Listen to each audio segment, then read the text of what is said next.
Bonjour chers internautes, bonjour à tous ceux qui nous suivent. Comme d'habitude, nous allons aujourd'hui entamer un thème qui va justement parler sur ce qu'on appelle le reflet. Qu'est-ce que cela veut dire le reflet selon notre entendement? Bon, c'est une manifestation qui se passe entre le patient et l'assistant.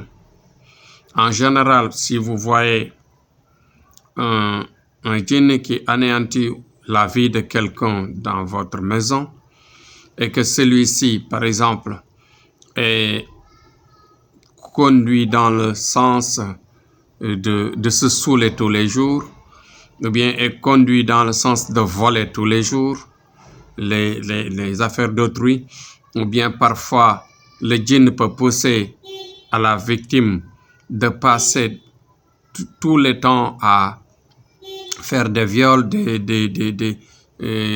n'importe quoi. Ça peut pousser à la victime, par exemple, de tomber malade tout le temps, d'avoir l'amaigrissement ou bien d'avoir un comportement bizarre dans la famille. Et il y a plusieurs manifestations quand il s'agit d'un djinn qui attaque l'individu. Mais le reflet, c'est quoi? En général, les gens qui sont avec ce type de malades-là, les gens qui les accompagnent dans les maisons, les gens qui les soignent, qui les conduisent au niveau des maisons des guérisseurs, bon, qui les assistent dans leur maladie, dans leurs difficultés. Qu'est-ce qui va se passer? En général, il y a ce qu'on appelle un reflet.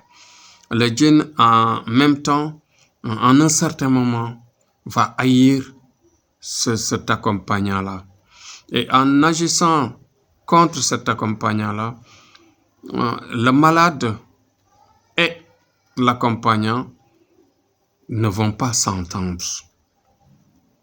Ce qui fait que, en général, si vous voyez un accompagnant d'un malade anéanti par un djinn, qu'est-ce qui va se passer? En un certain moment, vous voyez des remous entre ces deux. Ils ne s'entendent pas à chaque fois. Il y a des querelles, il y a des différends, il y a des paroles, des échanges de paroles, ainsi de suite. Et même parfois, il peut y arriver que le même mal qui affecte le malade peut en même temps affecter bien sûr l'assistant. Surtout quand il s'agit des maladies, quand il s'agit des souffrances, quand il s'agit d'une manifestation d'un organe ou bien d'une partie du corps qui s'affaiblit. En général, en un certain moment donné, le djinn attaque l'accompagnant et le pousse pour le décourager à lui laisser sa proie. Et même en même temps, quand il s'agit par exemple d'un mauvais comportement qui mène dans le mauvais chemin, qu'est-ce qui va se passer? En un certain moment, l'accompagnant va se décourager et finira par créer par exemple des alibis pour s'en sortir. Celui-là, il n'est pas bon, il le fait exprès, il n'est pas gentil, bon, il est incorrect, etc. Il va le taxer de n'importe quoi et que c'est seulement l'effet du djinn qui essaye de créer les différents problèmes pour repousser et créer la négativité entre ces deux personnes.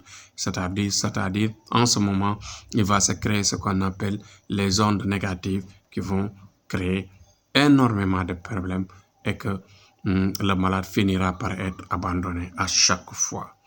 Donc aujourd'hui, c'était mon sujet. C'est-à-dire que quand, par exemple, vous avez un patient qui souffre, une victime qui souffre d'une manifestation de djinn, en même temps, ce que vous lavez, le patient, il faut le laver l'assistant. L'assistant doit prendre ses responsabilités. À chaque fois qu'il lave le malade, il doit prendre une partie du médicament pour se nettoyer lui aussi. Parce que le djinn, quand il a sa proie, il ne veut pas qu'on lui retire sa proie. Et en lui faisant retirer sa proie, il finira par faire du mal, il finira par la séparer et pour mieux, bien sûr, affecter